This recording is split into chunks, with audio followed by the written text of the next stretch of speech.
नमस्कार। आज हम एक दिलचस्प दस्तावेज पर बात करने वाले हैं, द कर्ज पोर्ट्रेट। हाँ बिल्कुल।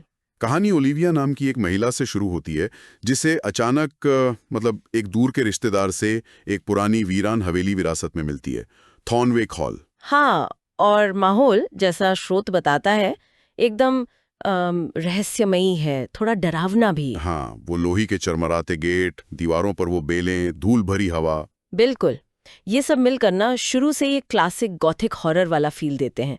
मतलब पुरानी जगह, रहस्य, अनदेखी ताकतें। सही कहा। और फिर कहानी का असली मोड़ आता है अटारी में। हम्म। ओलिविया को एक पोर्ट्रेट मिलता है, कपड़े से ढका हुआ। इसमें एक महिला है, अजीब सी, पीली पड़ चुकी, और उसकी आंखें, ऐसा लगता है जैसे वो ओलिविया को घूर रही हों, उसका पीछा कर रही हों। हाँ, ये पोर्ट्रेट ही कहानी का केंद्र है। यहीं से वो डर सिर्फ माहौल का नहीं रहता, वो सीधे ओलिविया की जिंदगी में घुस जाता है। हाँ, मतलब वो सिर्फ एक पेंटिंग नहीं लगती, कुछ ज्यादा ही खतरनाक महसूस होती है। बिल्कुल। स्रोत दिखाता है कि कैसे एक बेजान चीज धीरे धीरे एक असली खतरे में बदल जाती है। और ये बदलाव तो रोंगटे खड़े कर देता है। कुछ रातों बाद ओलिविया क्या देखती है कि पोर्ट्रेट बदल रहा है।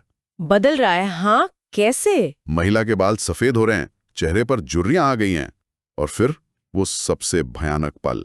कौन सा? जब ओलिविया हॉल के शीशे में देखती है तो उसका अपना चेहरा गायब है। क्या? चेहरा गायब? हाँ, और उसका चेहरा दिखाई देता है अटारी में उस पोर्ट्रेट पर। अरे बाप रे, ये कहानी का बहुत ही शक्तिशाली पहलू है। स्रोत यहाँ सिर्फ डराने से आगे बढ़ गया है, ये पहचान खोने का जो डर होता है ना, उसको छूता है। मतलब पोर्ट्रेट सिर्फ बाहरी खतरा नहीं है। नहीं, बिल्कुल नहीं। ये तो जैसे अस्तित्व मिटा देने वाला बन गया है। ये अदला बदली दिखाती है कि श्राप कितना निजी और विनाशकारी है। वो आपकी पहचान ही चुरा रहा है। ओलिविया जाहिर है बहुत घबरा जाती है। वो तस्वीर को जलाने की कोशिश करती है, आग लगा देती है उसमें। हाँ, कोई भी यही करता। लेकिन अगली सुबह वो तस्वीर फिर से हॉल में टंगी हुई मिलती है, सही सलामत। क्या बात करे, जलने के बाद भी? हाँ, और उस पे बनी महिला के चेहरे पर एक अजीब सी क्रूर मुस्कान होती है। ओ, ये तो दिखाता है कि श्राप कितना कितना अड़ियल है। आग जैसी चीज भी उसे खत्म नहीं कर पा रही। इससे तो बड़ी निराशा और लाचारी महसूस होती है। बिल्कुल। और साथ ही जैसा स्रोत बताता है, ओलिविया खुद भी बदलने लगती है। उसकी त्वचा पीली पड़ जाती है, बीमार सी दिखने लगती है। हाँ, ये सिर्फ मानसिक नहीं, शारीरिक हमला भी है। सही कहा। वो धीरे धीरे खत्म हो रही है। स्रोत इस निराशा को बहुत अच्छे से दिखाता है। अब मदद के लिए फादर थॉमस और मारिक नाम के एक शमन को बुलाया जाता है। वो कुछ रस्म वगैरह करने की कोशिश करते हैं। हाँ, आध्यात्मिक उपाय। लेकिन कहानी के हिसाब से अनुष्ठान के दौरान तस्वीर फट जाती है और उसमें से एक पतला पीला साया निकलता है। साया? तस्वीर में से? हाँ, और वो साया फादर थॉमस और मारिक दोनों को मार डालता है और फिर वापस तस्वीर में चला जाता है। ओह, यहाँ तो श्राप एकदम भौतिक रूप ले लेता है और उसकी हिंसा चौंकाने वाली है। मतलब पारंपरिक या आध्यात्मिक तरीके भी बेकार। हाँ, इस बुरी ताकत के सामने सब फेल। अब सवाल उठता है कि ये शक्ति आखिर है क्या?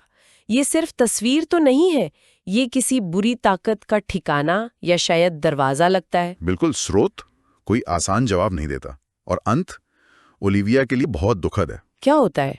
वो हवेली बेचकर भागने की कोशिश करती है, लेकिन रास्ते में उसे वही पोर्ट्रेट वाली महिला का साया मिलता है। रास्ते में? हाँ, और उसकी भयानक मुस्कान देखकर ओलिविया डर से वहीं मर जाती है। हे भगवान, बेचारी ओलिविया।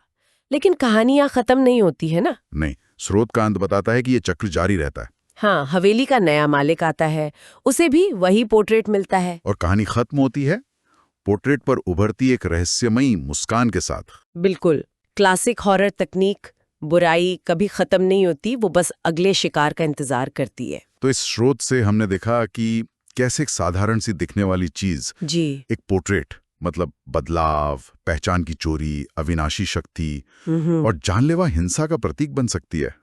ये सिर्फ ओलिविया की कहानी नहीं है, ये तो एक कभी ना खत्म होने वाले श्राप की कहानी लगती है। सही कहा। और ये कहानी हमें कुछ सवालों के साथ छोड़ जाती है, जैसे पोर्ट्रेट का असली इतिहास क्या है, इसका मकसद क्या है। हाँ, ये सवाल तो मन में आते हैं। क्या ये सिर्फ बुराई का एक जरिया है, या इसके पीछे कोई और गहरी अनकही कहानी छुपी है?